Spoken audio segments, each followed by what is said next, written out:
Selidikilah aku, ya Allah, dan kenallah hatiku. Ujilah aku dan kenallah pikiran-pikiranku.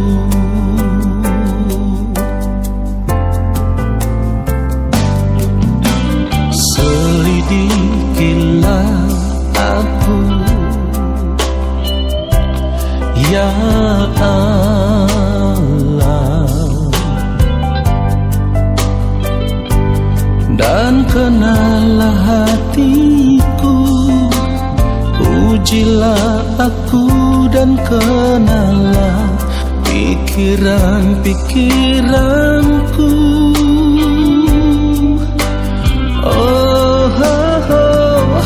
Lihatlah apakah jalanku seru, dan tuntunlah aku di jalan yang kekal. Lihatlah apakah jalanku seru, dan tuntunlah aku di jalan yang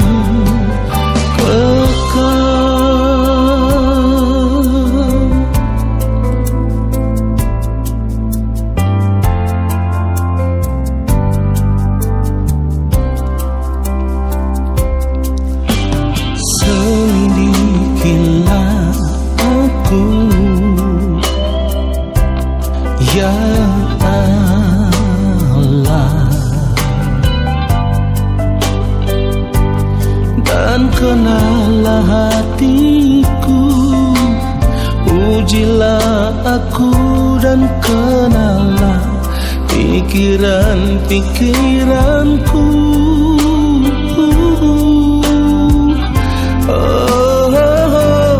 Lihatlah apakah jalanku seru, dan tuntunlah aku di jalan yang kekal.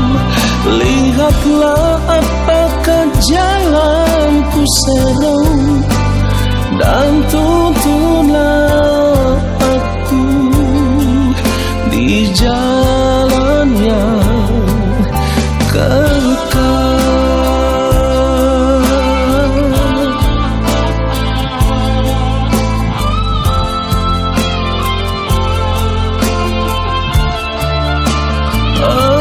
Lihatlah apakah jalanku seru, dan tuntunlah aku di jalan yang kekal.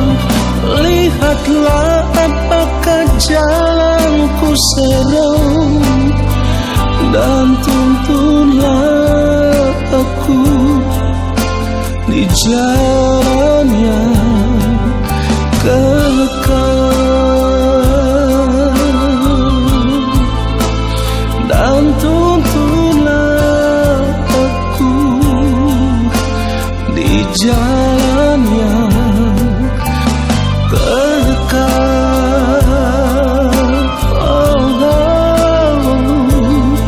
Dan tuntunlah aku di jalan yang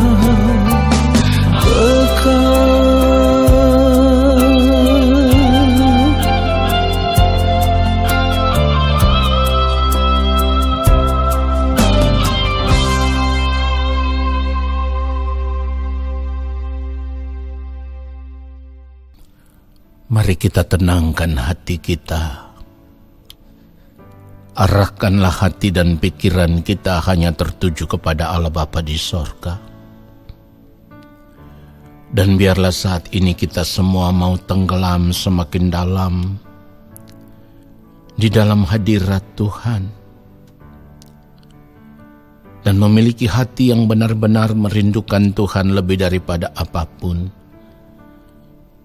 Dan saat ini tidak ada hal yang lain yang kita nantikan selain kita semua mau menanti-nantikan lawatan Tuhan, menanti-nantikan setiap kebenaran firman Tuhan yang akan disampaikan.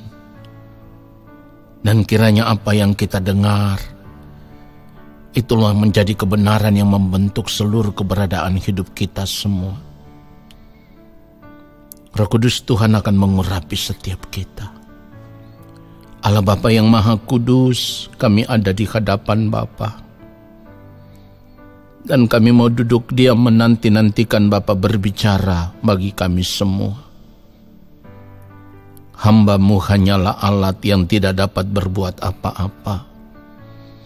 Jika Bapa tidak menaruh perkataan di dalam lidah bibir mulut hamba, jika Bapa tidak menaruh kebenaran itu di dalam hati dan pikiran hamba, hamba tidak dapat berbuat apa-apa dan tidak dapat berkata-kata apa-apa. Roh Kudus Tuhan, urapilah hamba-Mu, supaya hamba berbicara di dalam pengurapan Allah. Hamba tidak ingin menyesatkan satu pribadi pun, tetapi biarlah setiap anak-anak-Mu yang mendengarkan kebenaran ini, setiap kami yang mendengarkan, kami boleh sadar bahwa segenap hidup kami milik Tuhan. Dan apapun yang kami lakukan di sepanjang kehidupan kami, biarlah itu sesuai dengan kehendak Allah Bapa di sorga. Bapa, kami mau layak di hadapan-Mu.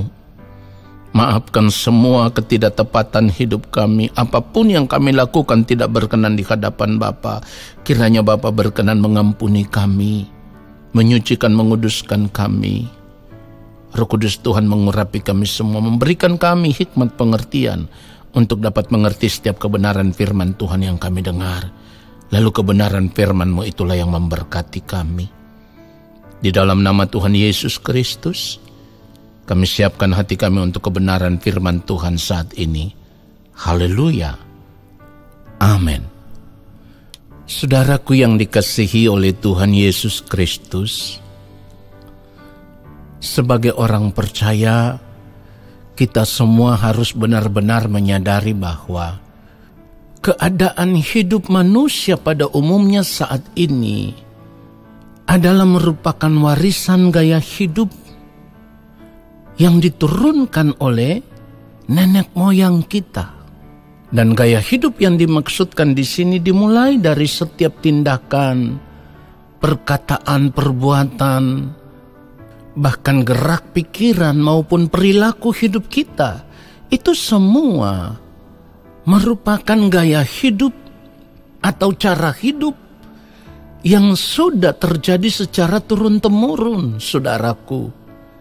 Artinya dalam hal ini, mulai dari Adam menurunkan warisan gaya hidup yang pada akhirnya juga diikuti oleh keturunannya, saudaraku, sampai detik ini.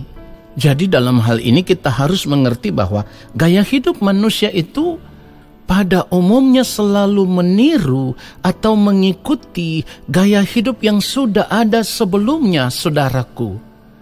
Kita harus mengerti akan hal ini.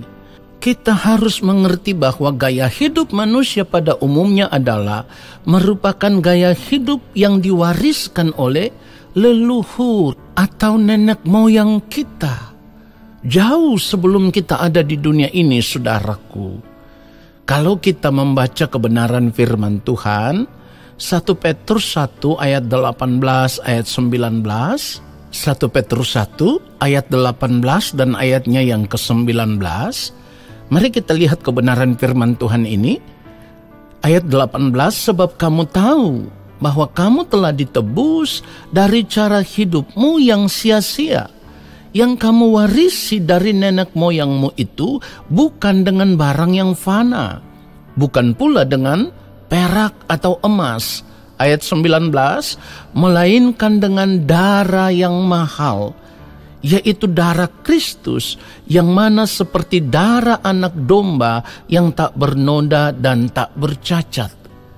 Dari kebenaran firman Tuhan ini kita mengerti bahwa Kalau kita tidak hidup saat ini seturut dengan kehendak Allah Bapa di sorga, itu berarti kita hidup dengan cara hidup yang sia-sia. Cara hidup yang diwariskan oleh nenek moyang kita. Ingat, warisan kehidupan yang diturunkan oleh nenek moyang kita adalah warisan kehidupan yang sudah tidak lagi sesuai dengan kehendak Allah Bapa di sorga. Karena apa? Karena manusia telah jatuh di dalam dosa, yang pada akhirnya membuat manusia tidak lagi segambar dengan Allah, serupa dengan Allah. Gambar diri manusia itu menjadi rusak. Rusak di sini menunjukkan bahwa manusia telah kehilangan kemuliaan Allah. Seperti yang dikatakan dalam firman Tuhan, Roma pasal yang ketiga ayat 23, firman Tuhan katakan, karena semua orang telah berbuat dosa dan telah kehilangan kemuliaan Allah. Kehilangan kemuliaan Allah artinya manusia sudah tidak lagi berada di dalam keadaan yang serupa segambar dengan Allah.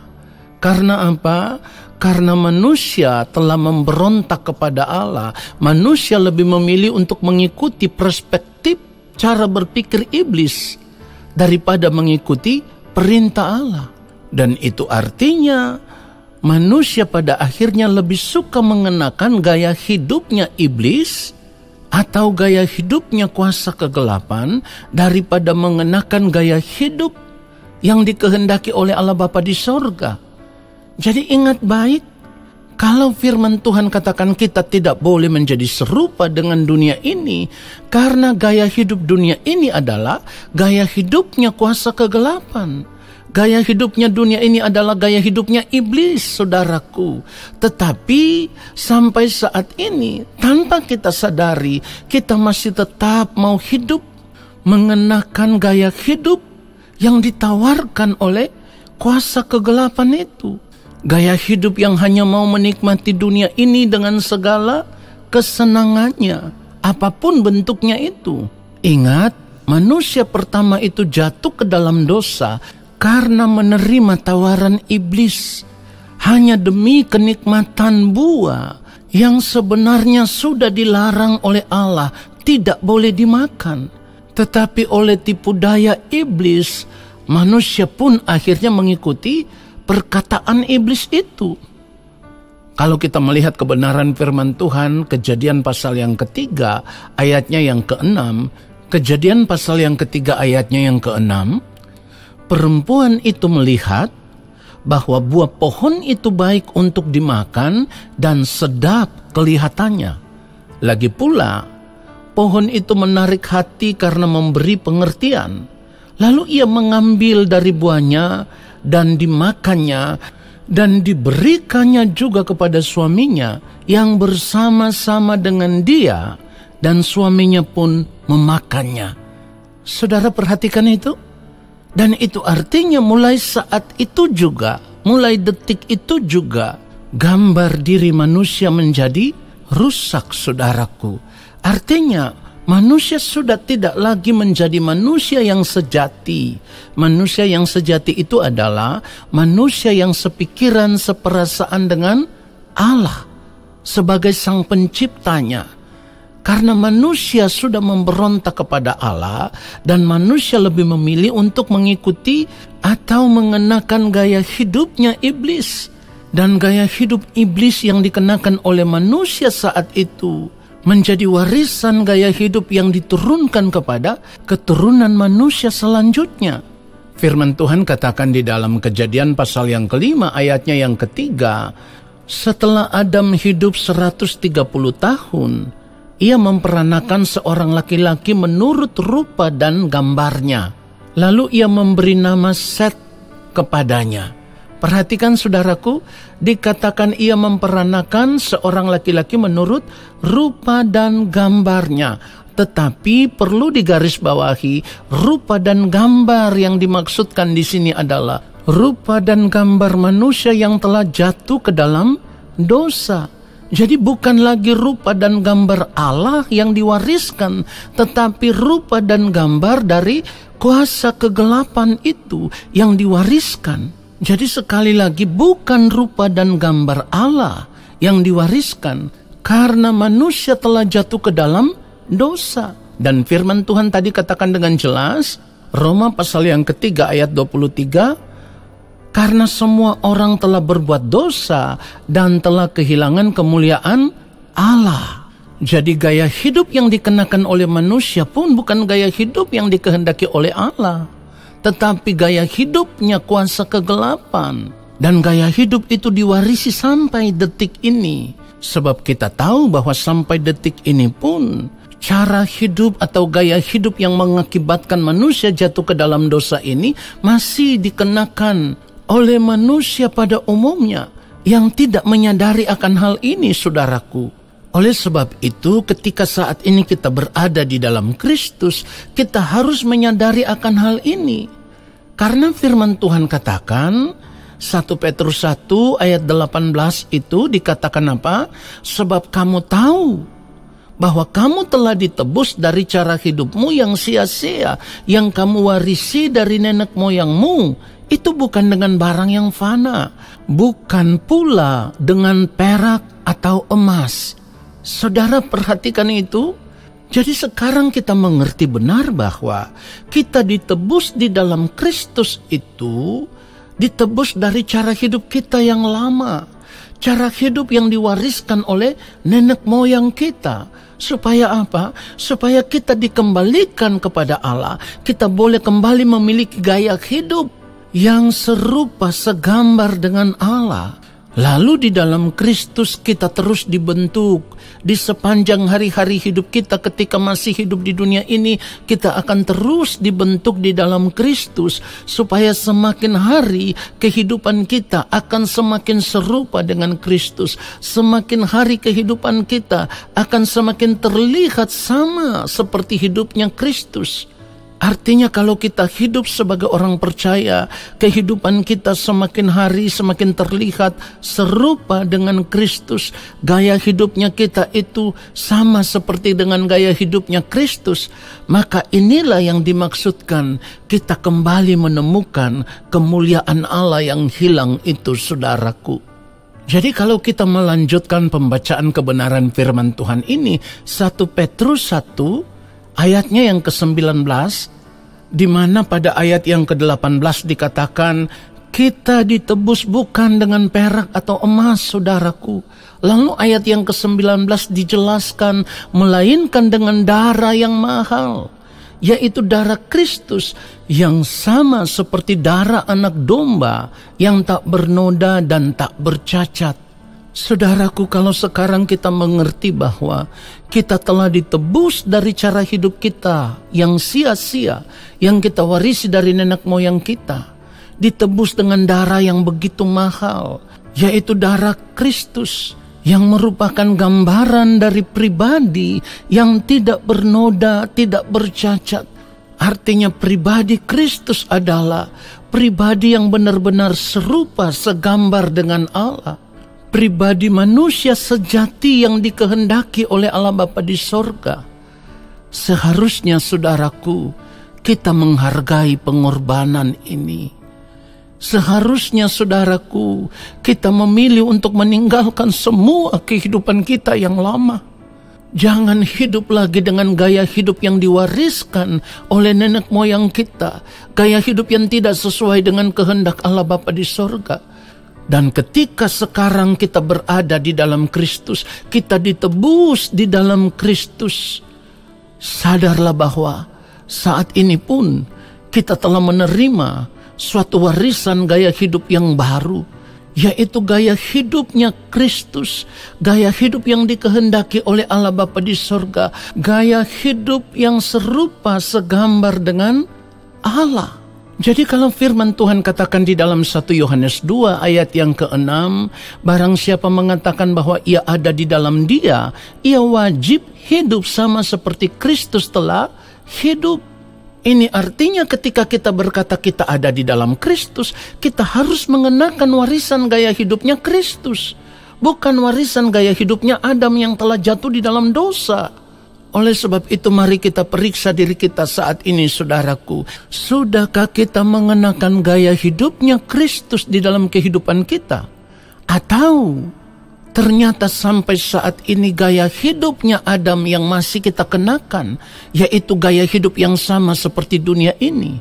Saudaraku, kalau saat ini kita tahu kita sudah berada di dalam Kristus, kita sudah ditebus supaya kita bisa mengenakan gaya hidupnya Kristus, tetapi kita ternyata masih mengenakan gaya hidupnya yang merupakan warisan nenek moyang kita. Gaya hidupnya Adam yang jatuh ke dalam dosa, yang merupakan gaya hidup yang sama seperti dunia saat ini. Hal itu menunjukkan bahwa sampai detik ini kita masih tetap memberontak kepada Allah Bapa di sorga. Sampai saat ini kita masih menjadikan diri kita musuh Allah. Lalu bagaimana mungkin orang yang hidup memberontak kepada Allah Bapa di sorga, orang yang telah menjadikan dirinya musuh Allah, bagaimana mungkin kalau berada di balik kematian bisa diterima di dalam kerajaan Allah Bapa di sorga? Tidak akan mungkin, saudaraku. Tidak akan mungkin. Oleh sebab itu kita jangan menjadi orang yang bodoh, ya. Jangan menjadi orang yang bodoh. Kalau kita membaca kebenaran firman Tuhan, Efesus pasal yang kelima, kita membaca ayat 15, karena itu perhatikanlah dengan saksama bagaimana kamu hidup. Janganlah seperti orang bebal, tetapi seperti orang arif. Ayat 16, dan pergunakanlah waktu yang ada, karena hari-hari ini adalah jahat. Ayat 17, sebab itu janganlah kamu bodoh, tetapi usahakanlah supaya kamu mengerti kehendak Tuhan. Kenapa dikatakan usahakanlah supaya kamu mengerti kehendak Tuhan? Karena kalau kita tidak berusaha untuk mengerti apa yang menjadi kehendak Allah Bapa di sorga, apa yang baik, yang berkenan kepada Allah dan yang sempurna, maka kita tidak akan pernah hidup melakukan kehendak Allah Bapa di sorga. Dan orang yang tidak hidup melakukan kehendak Allah Bapa di sorga tidak akan dikenal oleh Allah sebagai anak-anaknya di dalam kerajaan sorga, saudaraku. Dan itu jelas ditulis di dalam Matius pasal yang ke-7 ayat 21 sampai dengan ayatnya yang ke-23. Nanti saudara baca itu. Orang yang tidak melakukan kehendak Bapa di sorga tidak akan dikenal oleh Allah. Artinya dengan kata lain, orang percaya yang tidak mau mengenakan warisan kehidupan yang baru, yaitu warisan kehidupan Kristus, tidak akan pernah diterima di dalam kerajaan sorga. Dan Matius pasal yang ke-7 itu, ayat 21 sampai 23 itu, Tuhan Yesus sendiri yang mengatakan akan hal itu. Kita lihat saja Matius pasal yang ke-7 ayat 21, bukan setiap orang yang berseru kepadaku, Tuhan, Tuhan, akan masuk ke dalam kerajaan sorga, melainkan dia yang melakukan kehendak Bapa-Ku yang di sorga. Ayat 22, pada hari terakhir banyak orang akan berseru kepadaku, Tuhan, Tuhan, bukankah kami bernubuat demi namamu dan mengusir setan demi namamu dan mengadakan banyak mujizat demi namamu juga? Perhatikan ayat 23, pada waktu itulah aku akan berterus terang kepada mereka dan berkata, aku tidak pernah mengenal kamu, enyahlah daripadaku kamu sekalian pembuat kejahatan. Saudara yang dikasihi oleh Tuhan Yesus Kristus, mengerti akan kebenaran ini yang menjadi pertanyaannya sekarang, saudara mau memilih warisan hidup yang mana? Warisan hidup yang ditinggalkan oleh nenek moyang, di dalam hal ini warisan hidup yang ditinggalkan oleh Adam yang telah jatuh di dalam dosa, yang telah memberontak kepada Allah, melanggar perintah Allah, yang pada akhirnya diusir oleh Allah. Dan firman Tuhan juga mengatakan bahwa kehilangan kemuliaan Allah. Apakah saudara masih mau hidup mengenakan warisan hidup yang seperti ini? Mengenakan warisan hidup yang ditinggalkan oleh nenek moyang yang telah memberontak kepada Allah, yang telah jatuh di dalam dosa. Maka firman Tuhan katakan dengan jelas, upah dosa adalah maut. Dan itu dikatakan di dalam Roma pasal yang ke-6 ayat 23, sebab upah dosa ialah maut, tetapi karunia Allah ialah hidup yang kekal dalam Kristus Yesus Tuhan kita. Saudaraku, ini artinya warisan kehidupan yang ditinggalkan oleh nenek moyang kita, atau warisan kehidupan yang ditinggalkan oleh Adam yang telah jatuh di dalam dosa, yang telah memberontak kepada Allah. Bila kita mengenakan gaya hidup seperti itu, akan membawa kita kepada kebinasaan kekal. Sebab upah dosa adalah maut. Dan firman Tuhan katakan, tetapi kasih karunia Allah ialah hidup yang kekal dalam Kristus Yesus. Jadi warisan gaya hidup yang ditinggalkan oleh Kristus, itulah yang membawa kita kepada keselamatan kekal. Dan sebenarnya kalau kita mau jujur, sampai saat ini banyak di antara kita yang hidup sebagai orang percaya masih hidup mengenakan warisan kehidupan dari nenek moyang yang telah jatuh ke dalam dosa. Karena sampai saat ini ada begitu banyak orang percaya yang masih hidup mencintai dunia ini dengan segala kesenangannya. Tetapi ingat baik, ancamannya adalah ketika berada di balik kematian akan terbuang dari hadapan Allah ke dalam kebinasaan kekal. Sebaliknya, orang percaya yang saat ini mau berjuang untuk mengenakan warisan kehidupan yang ditinggalkan oleh Yang Mulia Tuhan Yesus Kristus, yang hanya mau hidup melakukan kehendak Allah Bapa di sorga sepanjang umur hidup kita, selama kita masih hidup di dunia ini. Apapun yang kita lakukan dalam sepanjang hari-hari hidup kita, semuanya berkenan di hadapan Allah. Dan itu semua merupakan kehendak Allah Bapa di sorga. Maka gaya hidup seperti inilah yang akan membuat kita menjadi serupa dengan Kristus dan sempurna seperti Bapa di sorga yang adalah sempurna. Hidup yang serupa dengan Kristus, sempurna seperti Allah Bapa di sorga yang adalah sempurna, yang akan membawa kita kepada keselamatan yang kekal, di mana kita akan diterima di dalam kerajaan Allah Bapa di sorga sebagai anak-anak Allah yang berkenan di hadapannya. Tuhan Yesus memberkati kita semua. Haleluya. Amin. Saudaraku, mari kita angkat tangan di hadapan Bapa di sorga dan terimalah berkat-Nya. Segala berkat kasih karunia daripada Allah Bapa di sorga, rahmat cinta kasih yang berlimpah-limpah dari Gembala Agung Tuhan Yesus Kristus di dalam persekutuan dengan Roh Allah yang kudus, kiranya turun atas kehidupan kita semua, menyertai langkah hidup kita semua, memberkati kehidupan kita semua, sekarang dan sampai selama-lamanya. Amin.